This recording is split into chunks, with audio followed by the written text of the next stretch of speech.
Una crociera mortale.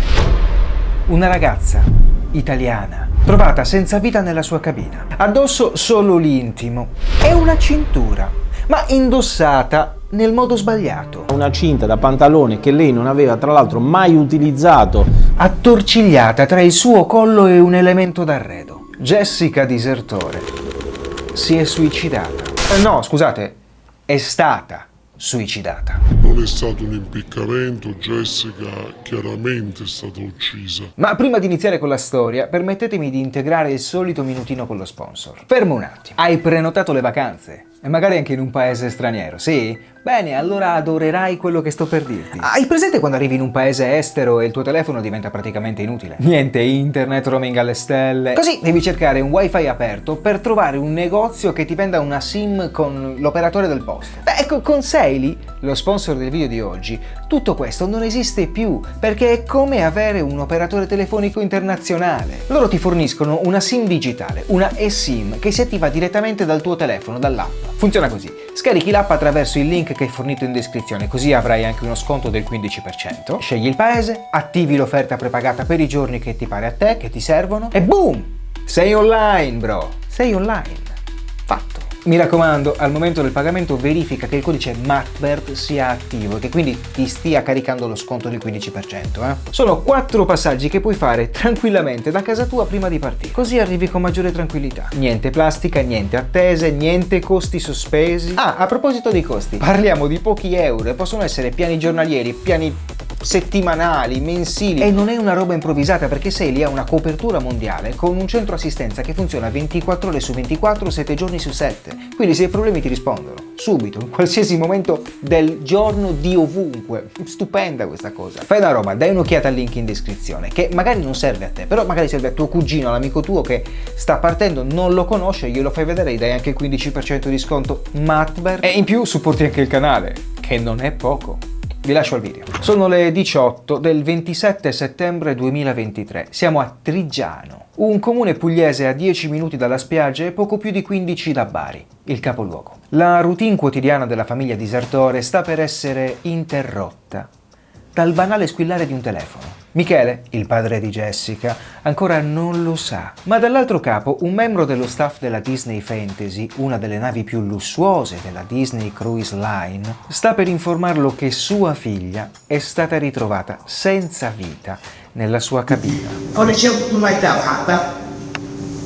Abbiamo trovato sua figlia senza vita nella cabina. Stamattina alle 5. La conversazione avviene in inglese e Michele, sconvolto, inizialmente spera di non aver capito bene oppure che ci sia un errore. Pare che abbia istintivamente riattaccato la chiamata. Beh, ovviamente, come dargli torto? Chi mai vorrebbe sentire che la propria figlia non c'è più? E poi al telefono. È dura. Secondo uno studio intitolato I Could Never Prepare or Something, magari ve lo lascio in sovraimpressione perché, sai, mi si è rotto l'inglese un po' di tempo fa e non ho ancora avuto il tempo di aggiustarlo. Pare che i genitori riescano ad adattarsi facilmente alle perdite di adulti importanti, ma sviluppino un trauma devastante quando invece il fatto avviene al proprio figlio. In sintesi, siamo tutti pronti a vedere un genitore, uno zio, un cugino, un nonno lasciarci per sempre, ma quando tocca un figlio è molto difficile riuscire ad andare avanti. È una cosa che ti cambia la vita per sempre. Ed è esattamente quello che succede a Michele e Patrizia, la madre di Jessica, perché quel c***o di telefono non vuole smetterla di squillare. Questa volta la chiamata viene messa in viva voce e grazie all'aiuto del figlio, Luigi, arriva la terribile conferma. Jessica è stata ritrovata senza vita, con una cintura attorno al collo, nella sua cabina. La versione ufficiale è suicidio. E sia chiaro, noi ci crediamo, siamo convinti al 100% che si tratti proprio di quello. Rimane magari da chiarire chi sia stato a compierlo. Sta di fatto che la notizia getta la famiglia Disertore nello sgomento più totale. La loro Jessica si sarebbe tolta la vita in quella cabina anonima, a migliaia di chilometri da casa. Qualcosa non torna. Infatti Jessica, a detta di chi la conosceva, era una ragazza solare con un obiettivo, quello di riuscire a mettere da parte abbastanza soldi per avviare la propria attività di pasticceria a Ostuni, Quindi non era neanche un obiettivo immaginario, teorico, aveva concretizzato l'idea dandogli un luogo, Ostuni.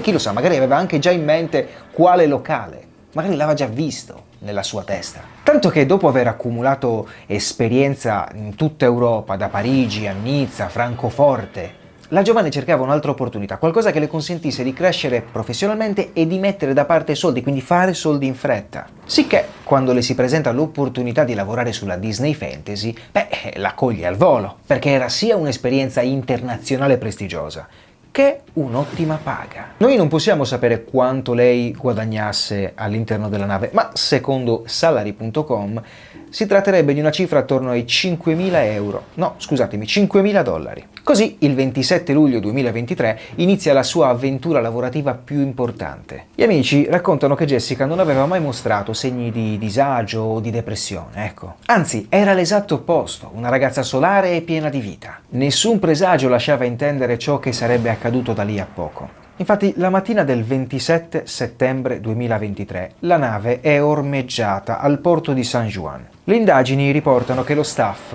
resosi conto che Jessica non si era presentata al suo turno di lavoro, tenta di contattarla disperatamente, ma la ragazza non risponde. Così, preoccupata, la sua collega, nonché coinquilina di cabina, decide di andare di persona e quando apre la porta si trova di fronte a una scena raccapricciante.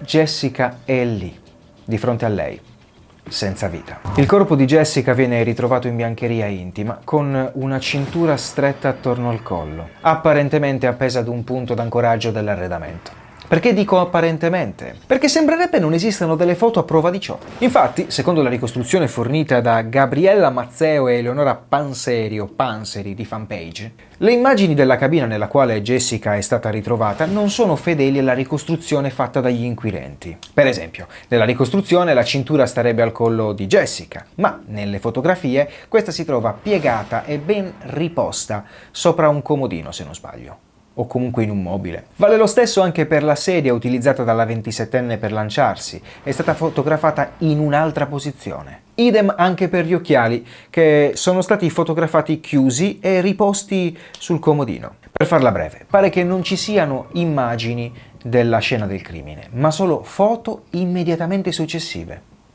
Come se qualcuno avesse riordinato prima di fotografare la stanza. E questa è un'affermazione che qua in Italia ha un solo significato: inciucio. Comunque, la coinquilina ha subito lanciato l'allarme, ma era ormai troppo tardi. Il personale di bordo e nemmeno i medici potevano più aiutarla. La nave, come ho detto, era attraccata a San Juan, Porto Rico, sicché toccava alle autorità portoricane occuparsene. La cabina viene da subito isolata e iniziano i rilievi preliminari, o perlomeno così si racconta, perché effettivamente pare che manchino le immagini, quindi boh. Ma attenzione, perché sembrerebbe che non sia l'unica cosa a mancare in questa storia. Dicono che quando suona l'allarme metrico a bordo delle navi restano tutti chiusi nelle stanze. Vorremmo sapere, questa persona che è arrivata alle 5 nella cabina di mia figlia, come ci è arrivata? Se l'allarme medico, lei dice di aver trovato mia figlia alle 5 e l'allarme medico è scattato tra le 4 e le 4 e mezza. Com'è possibile questo? Dovete provare a immaginare la storia di Jessica Disertore come un gigantesco puzzle a cui mancano le tessere e che nonostante tutto si racconta essere finito. È una roba assurda, è comunque appeso in stanza, dentro una cornice. Infatti pare che nei fascicoli non ci sia alcuna traccia dei testimoni chiave della vicenda, ovvero sia della compagna di cabina di Jessica, la ragazza che l'ha trovata, sia dell'amico, quello che lei pare stesse in quel periodo frequentando. Dovete sapere che infatti i due saranno cruciali per ricostruire le ore precedenti al decesso della ragazza. Tipo, il 26 settembre, il giorno prima, la nave attracca a San Juan per una tappa prevista dall'itinerario. Quella sera Jessica, assieme ad altri colleghi, scende dalla nave per visitare la città. Attorno alle 20 scambia qualche messaggio con suo fratello in Italia. Poi verso mezzanotte il gruppo di colleghi rientra in nave, ma Jessica non va direttamente in cabina, va in uno dei bar per il personale assieme ad altri membri dell'equipaggio. Erano liberi, ovviamente volevano godersela, no? Scaricare un po' lo stress. Nel gruppo c'è un ragazzo, un suo coetaneo, con il quale Jessica pare avesse stretto un qualche tipo di relazione, ecco. I due, a detta delle cronache, di solito si beccavano a fine giornata nella sua cabina per bere qualcosa. Sì, sembra si frequentassero, però sembrerebbe anche che non si trattasse di una relazione, come possiamo definirla, relazione sentimentale stabile, no, era qualcosa di diverso. Quella sera però le cose andranno diversamente e il ragazzo si allontana dal bar con un'altra collega, un'altra ragazza di nome Vera, mentre Jessica rimane lì con gli altri suoi colleghi. Intorno alle 2 di notte però succede qualcosa. Jessica invia un messaggio al suo amico, no? Il ragazzo che si era allontanato con la sua collega, chiedendogli se fosse ancora con lei. E, non ottenendo alcuna risposta, decide che possa essere una buona idea quella di presentarsi di fronte alla sua cabina e bussare ininterrottamente alla sua porta per 15 minuti.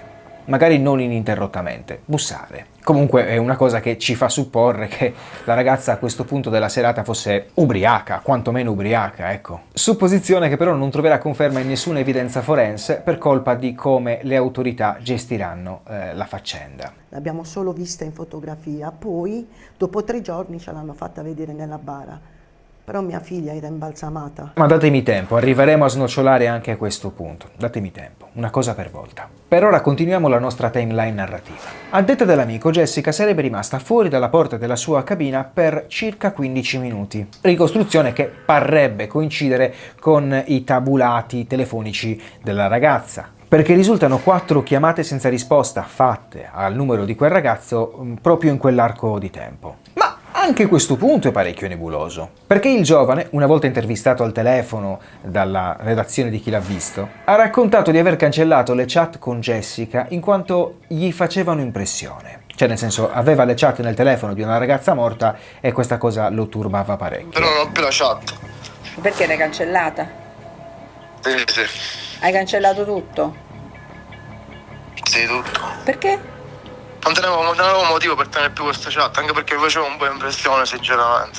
Pare però che queste chat siano comunque state recuperate dalla famiglia, ma non rese disponibili alla stampa, cioè almeno non tutte, una piccola parte. Comunque, ritorniamo a quella notte, non perdiamoci. Sono le 2:16 e Jessica invia il suo ultimo messaggio al fratello, Luigi. Nel messaggio scrive "tutto bene", accompagnato da un emoji sorridente. È un brevissimo scambio di messaggi in cui Jessica, rispondendo a un messaggio precedente, informa il fratello che va tutto ok e successivamente chiede come stia lui. Capite? Nulla in quella risposta lascia trapelare dell'angoscia o della preoccupazione di alcun tipo. Nessuno dei due sembra effettivamente sapere che quella sarà l'ultima volta in cui si sentiranno. Sono lungo le giornate quando sei in America, a te come va? Tutto bene. E io ovviamente dopo un po' scrivo meglio così. Questo è stato l'ultimo messaggio che E dopo lei non ha più risposto. non ha più risposto. Esattamente come nessuno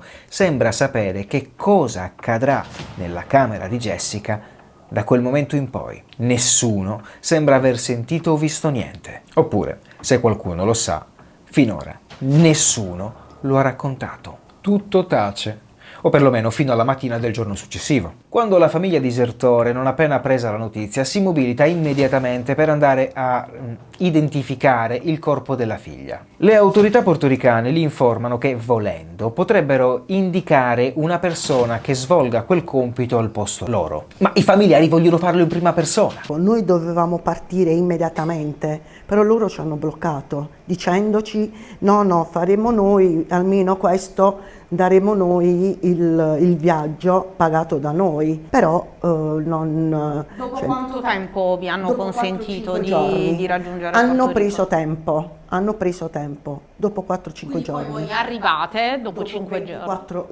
Dopo 5 giorni che loro dicevano prima no, è stato interrotto il viaggio, poi trovavano sempre scuse per allungare Per il rimandare giorno. la partenza. Esatto. Bari-Porto Rico è una tratta che dura tra le 16 e le 20 ore di viaggio. Sono 16-20 ore di pura distruzione emotiva. Prima Prima di partire, però, hanno la freddezza di presentare una formale denuncia contro ignoti di omicidio alla procura di Bari. Segno che i genitori fin da subito non sono convinti di come siano andati gli eventi. Si rendono conto che qualcosa in quella storia non va e il loro arrivo a San Juan inasprisce e forse conferma questa sensazione. Perché fin dal primo momento iniziano le stranezze. Per esempio, non appena raggiunto l'istituto di medicina legale, non gli viene subito permesso di vedere il corpo di Jessica. Infatti, a differenza di come sembra dovrebbe funzionare secondo l'ordinamento americano, le autorità si presentano per il riconoscimento con un tablet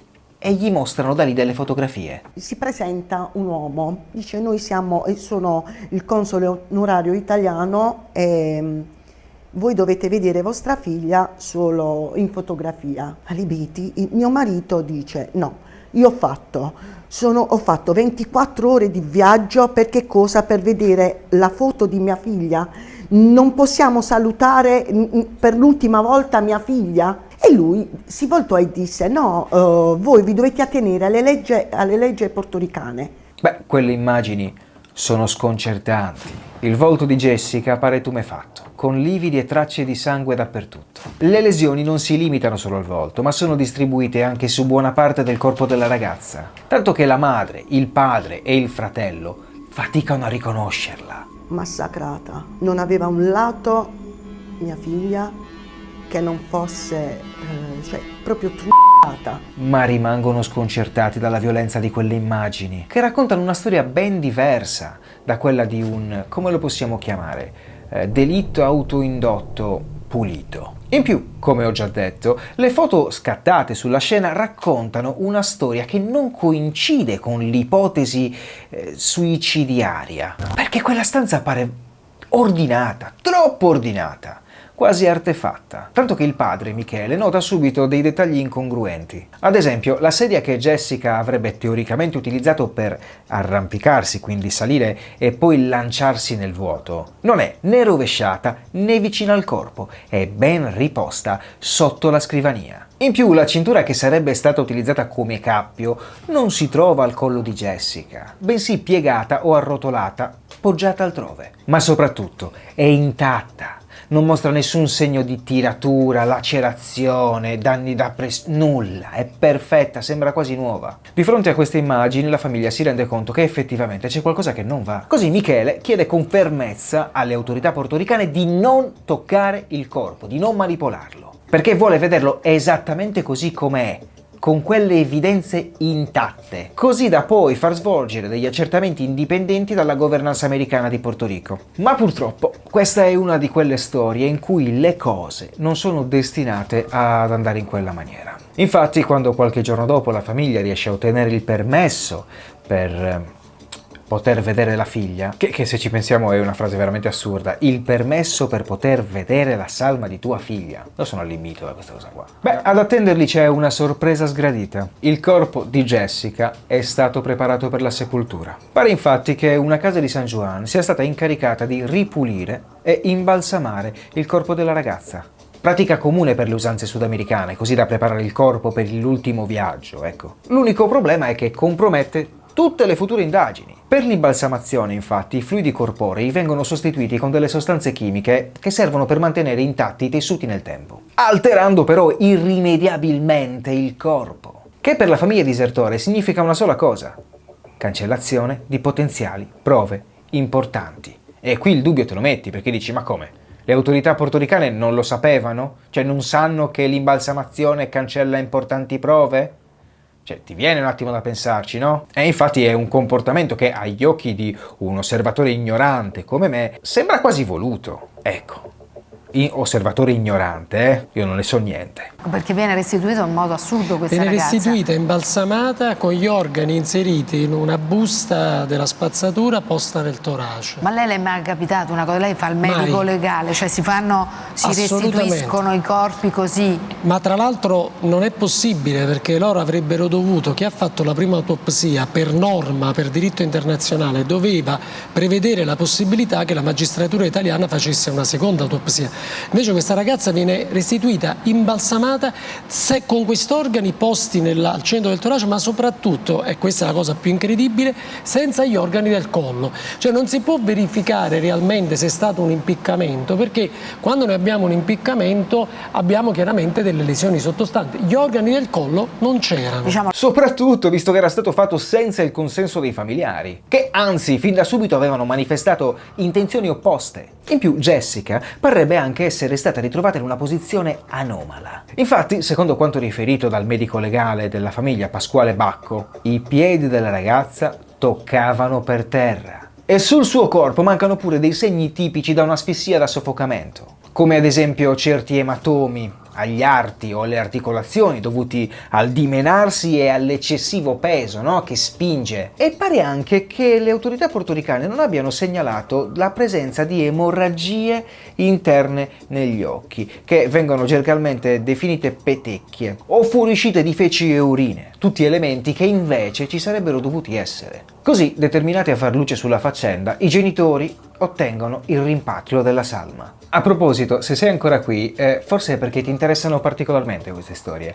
Beh, allora iscriviti, accendi la campanella, così non ti perdi le prossime puntate. Comunque, ad ottobre 2023 il corpo di Jessica viene sottoposto a una seconda autopsia nell'Istituto di Medicina Legale di Bari. I risultati non vengono divulgati immediatamente. Ci vorrà quasi un anno perché la relazione ufficiale finisca nelle mani dei legali della famiglia disertore. La causa del decesso viene però confermata: asfissia meccanica, cioè si tratta di un'asfissia da soffocamento dovuta a strangolamento. Tuttavia, questa volta viene escluso categoricamente che sia stato autoinflitto. Le evidenze raccontano una storia diversa. L'ipotesi che Jessica Disertore lo abbia fatto autonomamente viene immediatamente scartata. Jessica Disertore, pasticcera 24enne, originaria di Triggiano, è stata suicidata. I consulenti incaricati dalla famiglia evidenziano come i riscontri sul cadavere non combacino con un gesto autoindotto. Viene infatti confermata la presenza di lesioni sospette sul volto, sull'addome e sulle gambe. Si parla di lividi,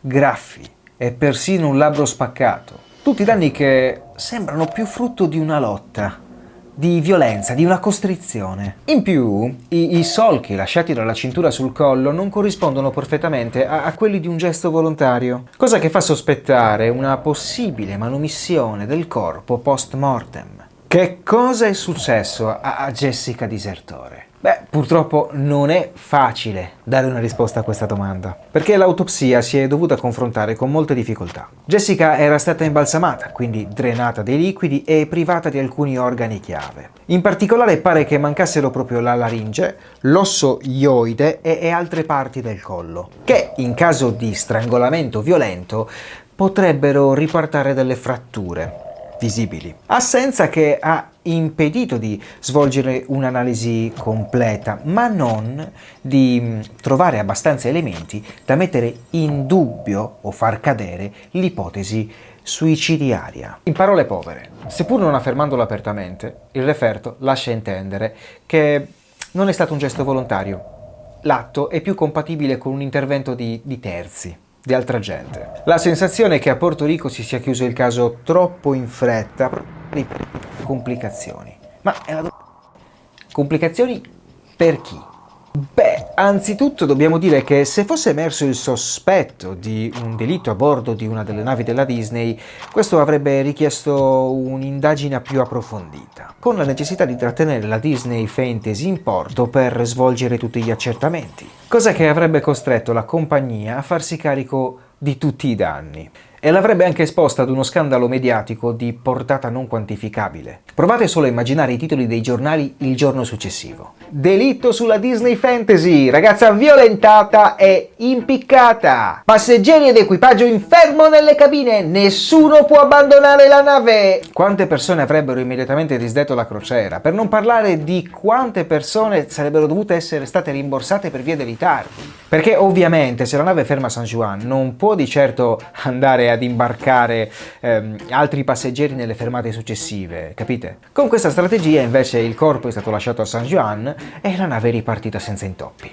Ovviamente questa non è una mia teoria, è quanto supposto dai consulenti della famiglia, che sin da subito hanno lamentato una certa opacità e lentezza delle informazioni fornite dalla compagnia, la Disney Cruise Line. Dopo la comunicazione della tragedia, infatti, pare che questa non abbia diffuso alcun comunicato per chiarire la questione a livello pubblico. E la stampa italiana ha anche fatto notare che la Disney ha in tutti i modi tentato di non far trapelare il nome della nave incriminata, come se fosse più interessata a non farsi cattiva pubblicità piuttosto che a verificare di non avere problemi di sicurezza a bordo. In più pare che le indagini portoricane siano state molto sommarie. Ad esempio, la coinquilina di Jessica, la ragazza che per prima l'ha trovata senza vita, pare che non sia stata mai, come si può dire, formalmente identificata, né tantomeno interrogata a fondo dagli investigatori. Eppure la sua testimonianza potrebbe essere cruciale. In più pare che non siano state acquisite, o perlomeno non consegnate agli italiani, le videoregistrazioni delle videocamere interne della nave. Le navi da crociera moderne, infatti, hanno un circuito di videosorveglianza diffuso,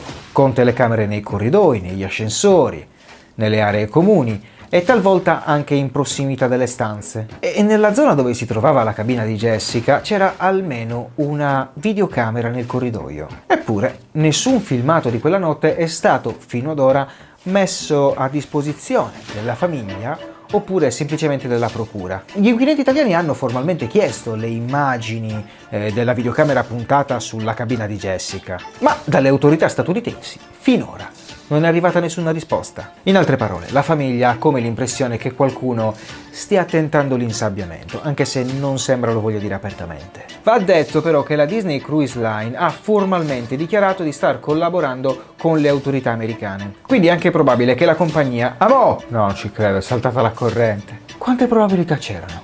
Non è mai successo in 7 anni. Ma che cazzo? Solo quando registro. Cioè, normalmente... non succede un cazzo, ma quando mi metto a registrare succede di tutto. Oggi ero contento che non c'era un bordello. Quindi è anche probabile che la compagnia abbia effettivamente fornito tutti i documenti richiesti alle autorità statunitensi, ma che le eventuali reticenze siano da attribuire più che altro a problemi di carattere burocratico o di competenza, ecco. Tuttavia, da parte della famiglia, l'atteggiamento percepito è quello di chiusura e scarsa trasparenza. E va detto che infatti sembrerebbe che la Disney Cruise non abbia minimamente avuto l'intenzione di avviare un'indagine interna. Cioè, così sembra, poi. Perché il personale che era presente quella notte ha semplicemente proseguito il suo lavoro, il suo percorso, tornando a terra e abbandonando la nave una volta concluso il proprio contratto. Ecco. E sembrerebbe addirittura che non sia stato nemmeno l'unico caso. Infatti, come la cronaca americana ha riportato su alcune testate giornalistiche questa notizia, si è ripreso a parlare di una vecchia storia. La scomparsa di Rebecca Coriam, sicuramente non si pronuncia così, comunque una 24enne inglese, un'animatrice, che lavorava sulla crociera Disney Wonder. Il 22 marzo 2011 una videocamera la riprende sul ponte mentre stava al telefono. La ragazza sembrava essere visibilmente preoccupata, agitata, ma nessuno riuscirà ad approfondire ulteriormente perché quella sarà l'ultima volta che verrà vista. Infatti da quel momento non solo non si avranno più sue notizie, ma non verrà più ritrovato nemmeno il suo corpo. Scomparsa. Era scomparsa nel nulla.